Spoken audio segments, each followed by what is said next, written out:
GST ਵਿੱਚ ਵਿਲੀਨ ਕੀਤੇ ਜਾ ਰਹੇ ਮੌਜੂਦਾ ਟੈਕਸ ਕਿਹੜੇ ਹਨ? ਅਧਿਆਇ 1 ਸੈਂਟਰ ਟੈਕਸ ਜਿਹੜੇ ਜੀਐਸਟੀ ਅਧੀਨ 1 ਦੇ ਤੌਰ ਤੇ ਸ਼ਾਮਿਲ ਕੀਤੇ ਜਾਣਗੇ। ਨੰਬਰ 1 ਕੇਂਦਰੀ ਐਕਸਾਈਜ਼ ਡਿਊਟੀ। ਨੰਬਰ 2 ਆਬਕਾਰੀ ਦੇ ਕਰਤੱਵ, ਮੈਡੀਸਿਨਲ ਅਤੇ ਟਾਇਲਟ ਦੀਆਂ ਤਿਆਰੀਆਂ। ਨੰਬਰ 3 ਆਬਕਾਰੀ ਦੇ ਵਧੀਕ ਡਿਊਟ, ਖਾਸ ਮਹੱਤਵ ਦੇ ਸਮਾਨ। ਨੰਬਰ 4 ਐਕਸਾਈਜ਼ ਵਧੀਕ ਡਿਊਟੀਆਂ, ਟੈਕਸਟਾਈਲ ਅਤੇ ਟੈਕਸਟਾਈਲ ਉਤਪਾਦ 4-5। ਨੰਬਰ 5 ਕਸਟਮਜ਼ ਦੀਆਂ ਵਧੀਕ ਡਿਊਟੀਆਂ, ਆਮ ਤੌਰ ਤੇ ਸੀਵੀਡੀ ਵਜੋਂ ਜਾਣਿਆ ਜਾਂਦਾ ਹੈ। ਨੰਬਰ 6 ਵਿਸ਼ੇਸ਼ ਵਧੀਕ duty of customs, Shiromani Akali Dal. Number 7 service tax. Number 8 central surcharge ਅਤੇ ਸੈਸ ਜਿੰਨੀ ਉਹ ਮਾਲ ਅਤੇ ਸੇਵਾਵਾਂ ਦੀ ਸਪਲਾਈ ਨਾਲ ਸੰਬੰਧਿਤ ਹਨ। ਅਧਿਆਇ 2 ਰਾਜ ਟੈਕਸ ਤੋਂ ਘੱਟ ਜੋ ਜੀਐਸਟੀ ਅਧੀਨ ਸ਼ਾਮਿਲ ਕੀਤਾ ਗਿਆ ਹੈ। ਨੰਬਰ 1 ਰਾਜ ਵੈਟ। ਨੰਬਰ 2 ਕੇਂਦਰੀ ਵਿਕਰੀ tax. Number 3 luxury tax. Number 4 ਦਾਖਲਾ ਟੈਕਸ, ਸਾਰੇ ਫਾਰਮ। ਨੰਬਰ 5 ਮਨੋਰੰਜਨ ਅਤੇ ਮਨੋਰੰਜਨ ਟੈਕਸ, ਸਿਵਾਏ ਜਦੋਂ ਸਥਾਨਕ ਸੰਸਥਾਵਾਂ ਦੁਆਰਾ ਲਗਾਇਆ ਜਾਂਦਾ ਹੈ। ਨੰਬਰ 6 ਇਸ਼ਤਿਹਾਰਾਂ ਤੇ ਟੈਕਸ। ਨੰਬਰ 7 ਟੈਕਸ ਖਰੀਦੋ। ਨੰਬਰ 8 ਲਾਟਰੀਆਂ, ਸੱਟੇਬਾਜ਼ੀ ਅਤੇ ਜੂਏ ਤੇ ਟੈਕਸ। ਨੰਬਰ 9 ਰਾਜਾਂ ਦੇ ਸਰਚਾਰਜ ਅਤੇ ਸੈਸਾਂ ਜਿਵੇਂ ਕਿ ਉਹ ਸਾਮਾਨ ਅਤੇ ਸੇਵਾਵਾਂ ਦੀ ਸਪਲਾਈ ਨਾਲ ਸੰਬੰਧਿਤ ਹਨ।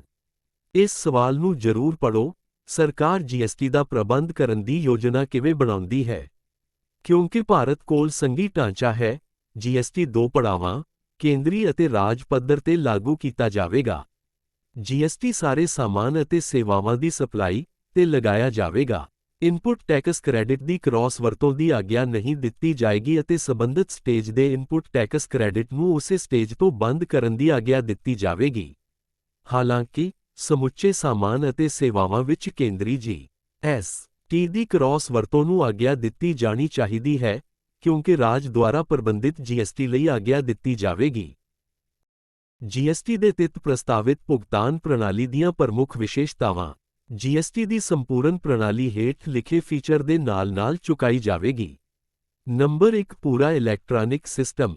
ਨੰਬਰ 2 ਚਲਾਨ ਬਣਾਉਣ ਲਈ ਇੰਟਰਫੇਸ ਲਈ ਸਿੰਗਲ ਪੁਆਇੰਟ। ਨੰਬਰ 3 ਟੈਕਸਾਂ ਲਈ ਭੁਗਤਾਨ ਦੇ ਆਨਲਾਈਨ ਮੋਡਸ। ਨੰਬਰ 4 ਆਮ ਚਲਾਨ। ਨੰਬਰ 5 ਪ੍ਰਮਾਣਿਤ ਬੈਂਕਾਂ ਦਾ ਸਾਂਝਾ ਸੈੱਟ। ਨੰਬਰ 6 ਆਮ ਲੇਖਾ ਕੋਡ। ਜੀਐਸਟੀ ਸਿਸਟਮ ਦੇ ਅਧੀਨ ਰਿਟਰਨ ਫਾਈਲਿੰਗ। ਨੰਬਰ 1 ਕੇਂਦਰੀ ਅਤੇ ਨਾਲ ਹੀ ਰਾਜ ਟੈਕਸ ਦੋਨਾਂ ਲਈ ਆਮ ਰਿਟਰਨ ਹੋਵੇਗੀ। ਨੰਬਰ 2 ਕੁੱਲ ਮਿਲਾ ਕੇ 8 ਫਾਰਮ ਹਨ ਜੋ ਟੈਕਸ ਦੇ ਤਹਿਤ ਰਿਟਰਨ ਜਮ੍ਹਾਂ ਕਰਨ ਦੇ ਉਦੇਸ਼ ਲਈ ਤਿਆਰ ਕੀਤੇ ਗਏ ਹਨ।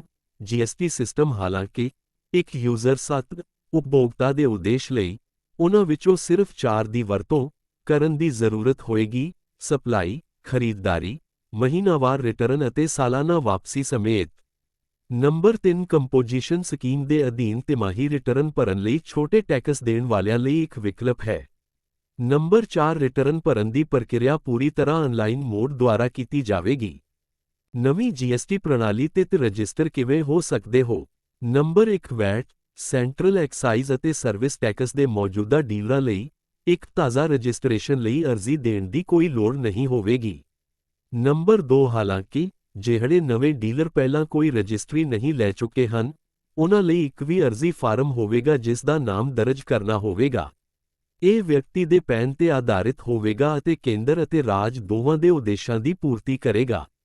3 ਦਿਨਾਂ ਦੇ ਅੰਦਰ ਮਨਜ਼ੂਰੀ ਦਿੱਤੀ ਜਾਵੇਗੀ ਅਤੇ ਹਰੇਕ ਡੀਲਰ ਨੂੰ ਇੱਕ ਵਿਲੱਖਣ ਜੀਐਸਟੀ ਆਈਡੀ ਪ੍ਰਾਪਤ ਕਰੋਗੇ।